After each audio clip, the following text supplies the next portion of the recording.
Pernahkah kamu merasa rumahmu begitu adem, penuh berkah dan rezeki datang seperti tak terduga?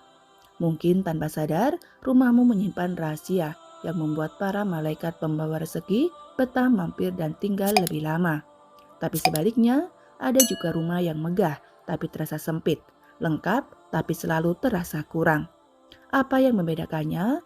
Hari ini kita akan mengungkap 11 benda sederhana yang ternyata sangat disukai para malaikat pembawa rezeki. 1. Tempat air bersih di depan rumah. Pernahkah kamu memperhatikan burung-burung kecil yang berhenti di pagar rumahmu atau kucing liar yang mundar-mandir di halaman? Mereka bukan sekedar makhluk ciptaan Allah yang lewat begitu saja. Mereka adalah tamu, dan tamu sekecil apapun bentuknya bisa membawa doa yang tak terduga. Rumah yang meletakkan wadah air bersih di depan, entah itu baskom kecil, ember, atau pot yang dimodifikasi, tanpa disadari telah membuat satu jalur berkah yang tak terlihat oleh mata biasa. Saat seekor burung kecil meminum air dari wadah itu, bisa jadi ia berdoa dengan caranya kepada Sang Pencipta agar penghuni rumah tersebut diluaskan rezekinya. Saat seekor kucing menyegarkan lidahnya dari air itu, ia mungkin sedang menjadi perantara turunnya rahmat ke dalam rumah. Malaikat yang diutus membawa rezeki bukan hanya bertugas mencatat, tapi juga mencari rumah-rumah yang peduli. Rumah-rumah yang tidak hanya hidup untuk dirinya sendiri, tapi juga untuk kehidupan di sekitarnya. Tempat air di depan rumah adalah simbol kepedulian, dan malaikat sangat menyukai kepedulian yang ditunjukkan tanpa pamrih. Air itu sederhana, tak perlu mahal, tak perlu diberi hiasan, yang penting bersih, mudah dijangkau, dan disediakan dengan niat. Bukan karena ingin dipuji, tapi karena ingin menjadi bagian dari semesta yang saling memberi. Dan siapa tahu, di saat kita merasa sempit dan sesak dalam urusan hidup, ada seekor burung yang pernah kita beri minum, lalu lari. Ia menyampaikan doanya kepada Allah. Ya Rob, rumah itu baik, lapangkanlah mereka sebagaimana mereka pernah melapangkan dahagaku. 2. Al-Quran yang terbuka dan bersih. Ada dua jenis Al-Quran di rumah yang menjadi penghias rak dan yang menjadi teman harian. Yang satu berdebu, hanya dibuka satu hari besar, yang satu lagi terbuka di sudut rumah. Setiap lembarannya menyimpan jejak jari dan air mata pemiliknya. Malaikat tak sekedar melihat bentuk mushafnya, tapi lebih dalam. Mereka menyaksikan seberapa dekat penghuni rumah itu dengan kalam Allah. Al-Quran yang terbuka dan terawat rapi bukan hanya sebagai hiasan, tapi menjadi penanda bahwa rumah ini hidup dengan cahaya. Bacaan yang tak sempurna pun tak mengapa, yang penting adalah niat untuk mendekat. Bahkan bila kamu tak membacanya setiap hari, asal ia dibuka, bersih dan terhormat tempatnya, itu sudah menjadi magnet cahaya yang memancar. Malaikat akan mendatangi rumah seperti ini dengan senang hati, membawa ketenangan, kedamaian, dan rezeki yang datang dari arah yang tak disangka-sangka.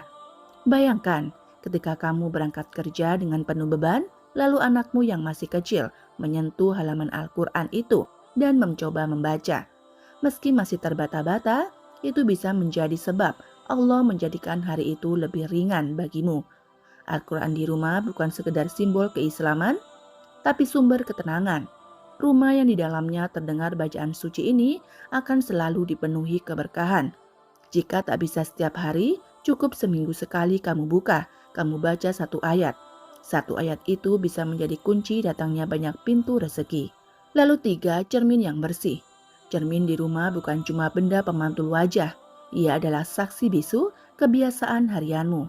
Mulai dari memperbaiki tampilan sebelum keluar rumah, hingga berbicara dalam hati saat kamu merasa hancur. Tapi tahukah kamu, cermin yang bersih bisa menarik perhatian malaikat karena cermin yang bersih adalah lambang kejernihan batin pemilik rumah. Rumah yang memiliki cermin jernih, tak berdebu, dan diletakkan di tempat yang pantas seringkali menjadi rumah yang menjaga keteraturan. Keteraturan dalam pandangan malaikat adalah wujud kesungguhan dalam menjalani hidup. Saat kamu menyempatkan waktu untuk membersihkan cermin, itu bukan hanya soal tampilan, tapi juga soal niat.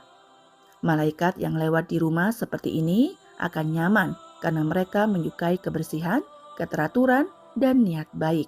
Cermin juga sering digunakan sebagai tempat muhasabah diam-diam.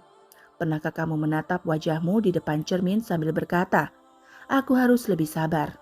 Nah, itulah momen di mana malaikat melihat kamu sedang menundukkan ego.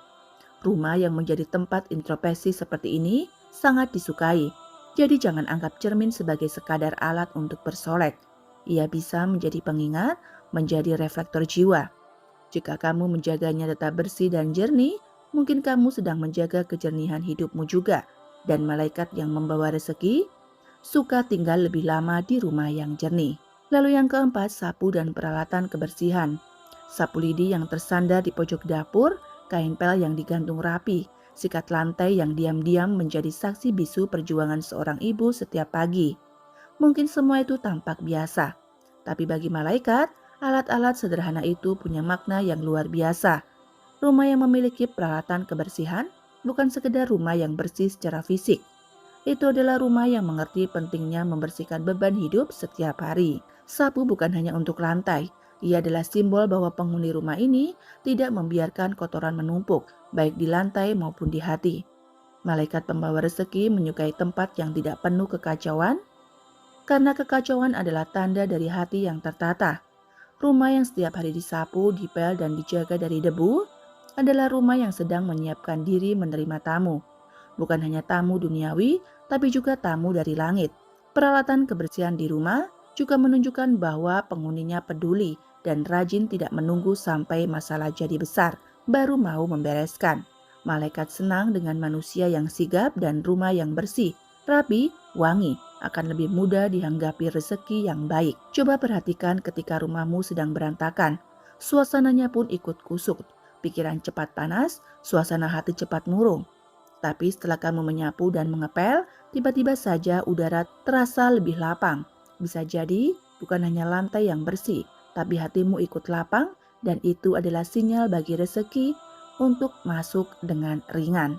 5. Tempat sampah yang tertutup. Tempat sampah mungkin adalah benda yang paling tidak dipedulikan di rumah, ditaruh di bawah meja, di sudut dapur, atau di pojok kamar mandi. Tapi justru dari benda yang dianggap remeh inilah malaikat bisa menilai seberapa besar penghuni rumah ini menghargai kebersihan dan kesopanan. Tempat sampah yang terbuka, berbau, dan penuh tumpukan bukan hanya membuat tidak nyaman manusia, malaikat pun tak suka. Mereka membawa rahmat, bukan aib, dan rumah yang membiarkan sampah berserakan adalah rumah yang seperti berkata, "Kami biasa dengan kekacauan." Sebaliknya, tempat sampah yang tertutup rapat, dibersihkan rutin, dan tidak meluber kemana-mana, menunjukkan bahwa pemilik rumah ini tahu batas. Mereka tahu mana yang harus dibuang dan tahu bagaimana cara membuangnya. Ini bukan sekedar urusan kebersihan fisik tapi mental. Karena siapapun yang bisa menjaga tempat sampahnya dengan baik, biasanya juga bisa menjaga mulutnya dari kata-kata kotor, pikirannya dari energi negatif, dan hatinya dari sifat iri. Tempat sampah tertutup adalah simbol bahwa rumah pandai menjaga aib, tahu menaruh kotoran pada tempatnya, dan tidak membiarkan hal buruk menyebar. Rezeki sangat suka datang ke rumah yang tahu cara menjaga kehormatan. Lalu yang keenam, baju yang rapi di lemari. Kadang kita terlalu sibuk mencari rezeki sampai lupa menata hal-hal kecil di rumah, seperti lemari pakaian. Ada yang isinya berantakan semua, baju dicampur jadi satu. Ada juga yang rapi, dilipat, digantung, disusun sesuai warna atau jenisnya. Mungkin terlihat sepele, tapi lemari yang rapi adalah cerminan pikiran yang teratur. Malaikat suka pada rumah yang mengedepankan keteraturan, karena keteraturan adalah tanda dari rasa syukur. Seseorang yang bersyukur atas baju-bajunya akan merawatnya. Ia tak menaruh semuanya sembarangan. Rumah yang lemarinya rapi biasanya juga rumah yang hatinya lapang.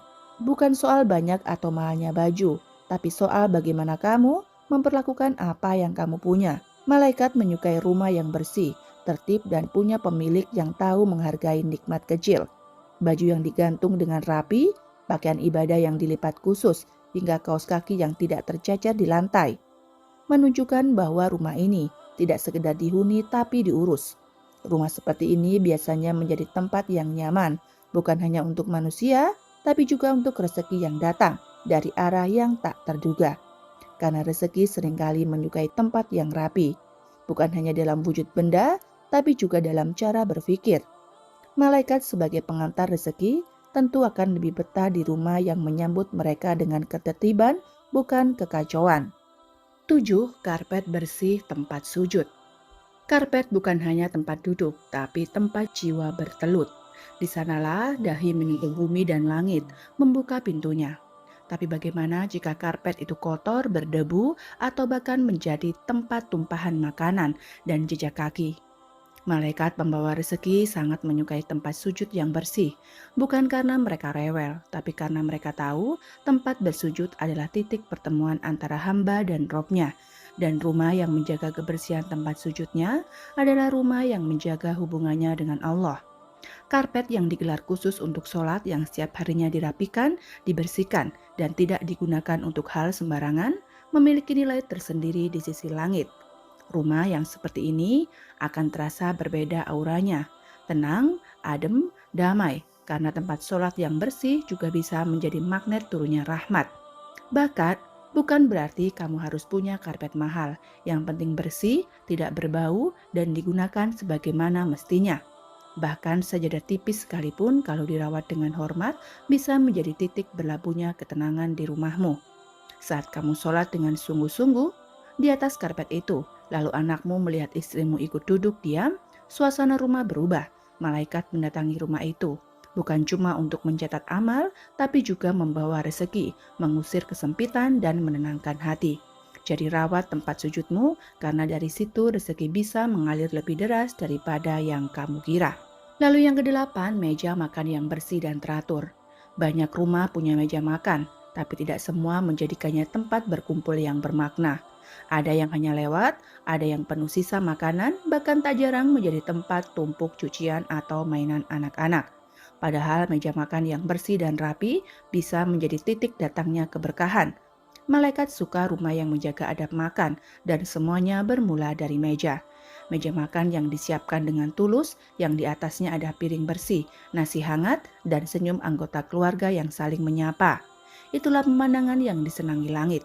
Rumah yang masih menjadikan meja makan sebagai tempat berkumpul, ngobrol ringan, bersyukur atas makanan yang sederhana itu, rumah yang hatinya hidup.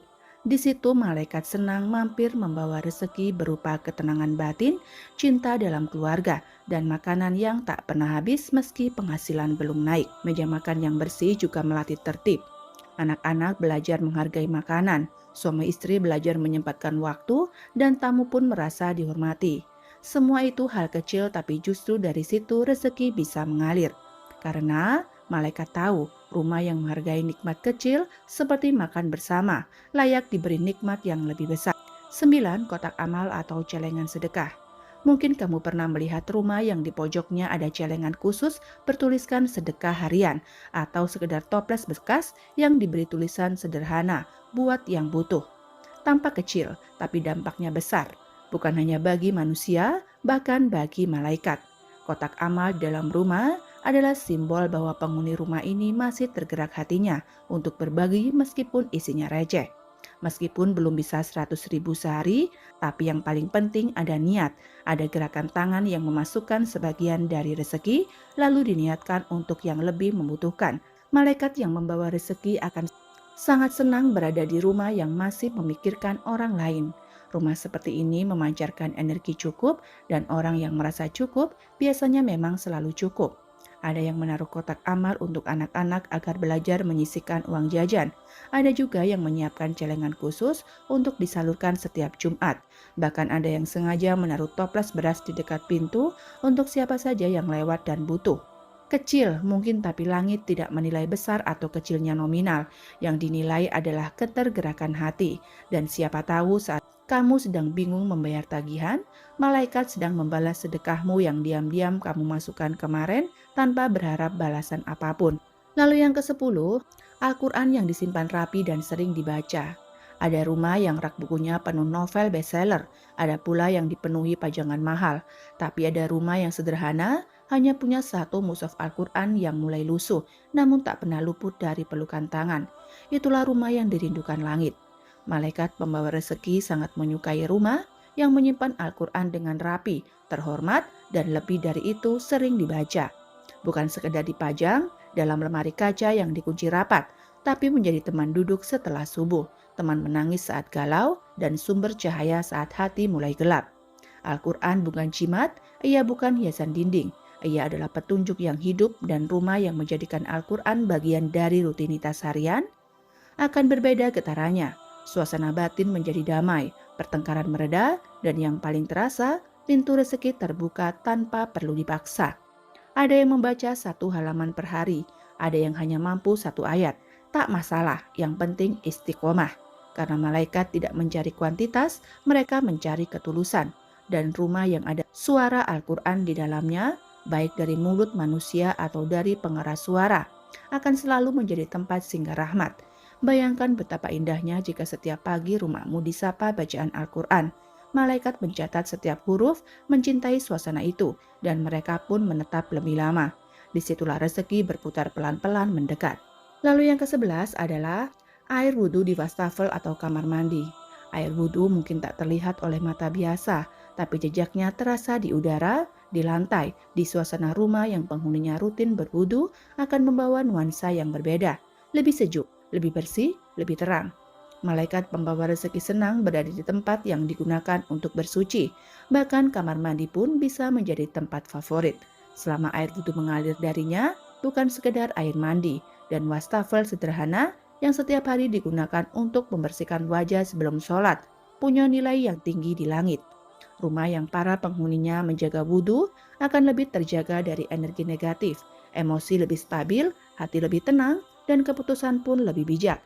Karena wudhu bukan hanya menyucikan anggota tubuh, ia juga mendinginkan jiwa.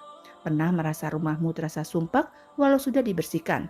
Bisa jadi bukan lantainya yang kotor, tapi auranya yang berat. Cobalah ambil air wudhu, ajak seluruh anggota keluarga ikut, lalu duduk sejenak dalam diam, atau lanjutkan dengan sholat sunnah 2 rakaat. Lihat sendiri bagaimana rumahmu terasa berubah. Jejak air wudhu di keran, di lantai, bahkan tetesan kecil di handuk adalah tanda-tanda bahwa rumah ini dihuni oleh orang-orang yang ingin terus bersih. Dan malaikat menyukai rumah yang seperti itu. Karena tempat yang bersih dari hadas biasanya juga bersih dari malas. Dan tempat yang bersih dari malas lebih mudah didatangi rezeki. Sahabat beriman yang dirahmati Allah, setiap rumah punya kisah. Ada yang megah tapi sunyi, ada yang sempit tapi penuh berkah. Yang membedakan bukan luas lantainya, bukan mahalnya perabot, tapi bagaimana rumah itu dihidupkan oleh hati para penghuninya. 11 benda yang disukai malaikat pembawa rezeki ini bukan sekedar benda, tapi simbol bahwa rumah itu dirawat dengan niat, dihuni dengan iman, dan diselimuti oleh cinta. Namun satu hal yang perlu selalu kita ingat baik-baik. Rezeki itu bukan karena benda, bukan karena karpet, bukan karena tanaman, bukan karena celengan. Rezeki itu adalah hak prerogatif Allah. Ia memberikan kepada siapa yang Dia kehendaki dengan cara yang tak selalu bisa diterka. Tugas kita hanya satu, menjemputnya dengan cara yang baik, di tempat yang halal, dan dengan hati yang ridho. Jangan kecil hati bila rumahmu belum punya semua benda tadi. Jangan iri jika tetanggamu lebih dulu merasakan lapangnya rezeki, karena mungkin rezekimu sedang Allah simpan untuk waktu yang paling tepat, untuk saat kamu benar-benar siap. Semoga video ini bukan sekedar hiburan atau informasi, tapi menjadi pengingat kecil bahwa memperbaiki suasana rumah bisa menjadi awal dari membaikkan aliran rezeki. Dengan izin Allah, jika kamu merasa video ini bermanfaat, jangan lupa bantu support channel ini. Klik like, tulis pendapatmu di kolom komentar, dan pastikan sudah subscribe agar tidak ketinggalan konten-konten penuh makna berikutnya. Sampai jumpa di video-video menarik berikutnya. Semoga rumahmu diberkahi, rezekimu diluaskan, dan hatimu dilapangkan.